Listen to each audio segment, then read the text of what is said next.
Doctor काका, आज मी तुमच्याकडं पेशंट म्हणून आले आहे. ज्योती अगं आली आहे नाही तर आली आहे असं म्हण. डॉक्टर काका, अहो आम्हा मुलींची ही बोलण्याची फॅशन आहे. पाणी पिली, घरी आली. तुमच्या वेळची फॅशन वेगळीच होती. डब्बा. डब्बा म्हणजे? जुन्या चालीरीतीचा माणूस म्हणजे पुरुष. माझा उदय डब्बा नाही. तुझा उदय म्हणजे तो तळपदे वकिलांचा मुलगा. हो, पण डॉक्टर काका, मी त्याच कामाकरिता आले होते. आमची ज्योती म्हणजे उत्साहाचा कळकळणारा झराच. आमच्या फ्लॅटच्या वरच्याच फ्लॅटमध्ये राहते. BAच्या शेवटच्या वर्षाला आहे. आई आणि वडील दोघं प्राध्यापक आहेत. एवढीशी होती. तेव्हापासून आमच्याकडेच असायची. 2-2.5 वर्षाची असताना तिनं मला विचारलं होतं, डॉक्टर काका, आज सुले कुठे जातो? तिला घेऊन लॉंग ड्राईव्हला आम्ही निघालो असताना मावळत्या लालसर सूर्याला पाहून तिनं विचारलं. मानसशास्त्रात सांगितल्याप्रमाणे मी सत्य सांगायचं. म्हणून तिला पृथ्वीचं परिभ्रमण, सूर्य स्वतःबरोबर सगळे ग्रह, चंद्र, धूमकेतू, लघुग्रह वगैरे सगळ्या लटांबळासह फिरत असतो असं सांगत होतो. तर ही मागच्या सीटवर बसलेल्या तिच्या काकूंकडे वळून पाहत डोक्याला तर्जनी लावून ती गोलगोल फिरवत म्हणाली, डॉक्टर काकाला काहीच माहीत नाही. आले सूर्य आपल्याकडून अमेरिकेला जातो, नंतर अमेरिकेतून आपल्याकडे येतो. मी चेंडू तुझ्याकडे फेकते, मग तू माझ्याकडे फेकतो. तसं सूर्याचा चेंडू आपण अमेरिकेत फेकतो, मग अमेरिका आपल्याकडे फेकते. काय ले, कशा काय ले तू डॉक्टर झालास? सगळी बालमानसशास्त्राची पुस्तकं पॅसिफिक महासागरात बुडवावी असं मला तेव्हा वाटलं. डॉक्टर काका, तुमचं लक्ष कुठे आहे? ज्योतीच्या त्या प्रश्नानं मी भानावर आलो. डॉक्टर काका, तुमचं संशोधन मला माहीत आहे. डिटेल्स मला माहीत नाही, पण तुम्ही काय करता ते मला माहीत आहे. असं? सांग बरं, मी काय करतो? अहो काका, त्या हेडसेटच्या वायरिंगची 2 टोकं कानाजवळ लावतात. ज्योती, वायरच्या त्या 2 टोकांना इलेक्ट्रोड्स म्हणतात. अहो आम्ही त्यांना वायरीच म्हणतो. बाटली. डॉक्टर काका, बाटली म्हणजे? अगं अशा मुलींना आम्ही बाटली म्हणतो. असं होय. बरं, मग ती टोकं भिंतीवर असलेल्या प्लगला जोडतात. ज्योती, अगं बरं झालं तू असा प्रयोग कुणावर केला नाहीस आणि कधी करूही नकोस. हेडसेटची ती 2 टोकं अत्यंत कमी दाबाच्या बॅटरीला आणि नंतर ती लॅपटॉपला जोडतात. लॅपटॉपला? हो. EEGमध्ये हा इलेक्ट्रिक करंट तुमच्या मनातील पूर्ण विचारांशी जोडला जातो. मानवी मेंदूमध्ये अब्जावधी न्यूरॉन्स असतात. त्यांना जोडल्यास 1,70,000 किलोमीटर लांबीची साखळी तयार होऊ शकते. विचार करताना मेंदूत त्यासंबंधी अत्यंत कमी क्षमतेचे इलेक्ट्रिक सिग्नल तयार होतात. ते मोजता येतात.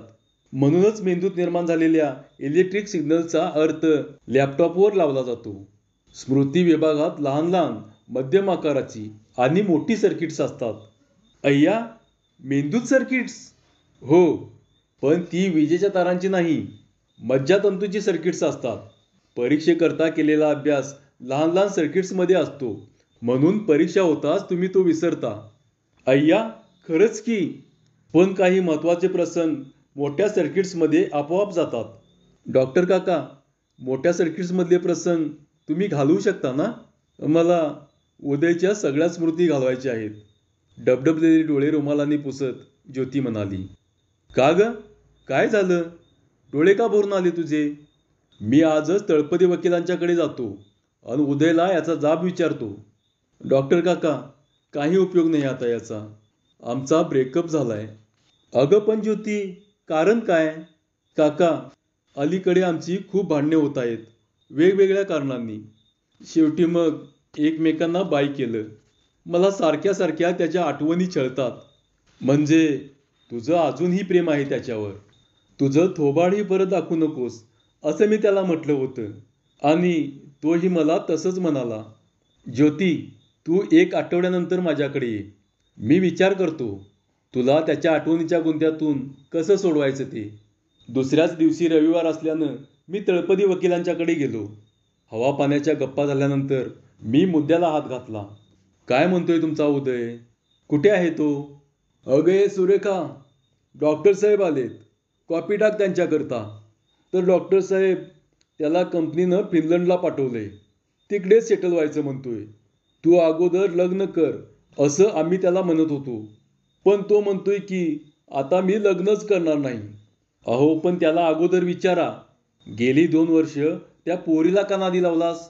कॉफीचा कप तोंडाला लावत मी विचारलं. अहो तो म्हणतोय त्यांचे विचार जुळत नाहीत. त्याला म्हणे डिंक हवा. मी म्हटलं अरे 2 तिथं 4 किलो डिंक घे. अन बाळणपणात डिंकाचे लाडू आमच्या सुनेला देऊ की भरपूर खायला. फुर्र करून कॉफी पीत वकील म्हणाले. वकील साहेबांनी आपलं मन मोकळं केलं. तसं नाही वकील साहेब. अहो डिंक म्हणजे double income. No kids. DINK DINK. कॉफीचा कप टिपॉयवर ठेवत मी विश्लेषण केलं. असं होय. पण मला तो डब्बा असं म्हणून हसत हसत गेला. नो किड्स या कारणामुळं पटत नाही होय. बरं वकील साहेब निघतो मी. पुढे 2-3 दिवस ज्योतीचाच विचार माझ्या डोक्यात घोळत होता. केबिनचा दरवाजा उघडल्याच्या आवाजानं मी समोर पाहिलं. दरवाजा उघडून ज्योती आत येत होती. डॉक्टर काका तुम्ही मला 1 आठवड्यानंतर बोलवलं होतं. मी मुद्दामच 2 आठवड्यानंतर आले आहे. आता माझा निर्णय पक्का आहे. मला आता उदयच्या आठवणीच्या गुंत्यातून सुटायचं आहे. ठीक आहे ज्योती.